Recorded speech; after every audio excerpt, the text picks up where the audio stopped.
all of you and Happy Teacher's Day to all.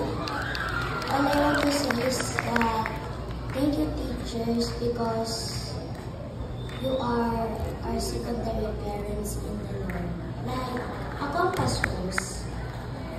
The first ones are our parents, like Hilaga, Silangan, Kaburan, and Timon.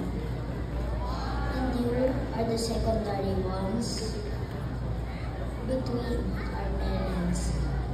And we dedicate this song. Dedicate po pala.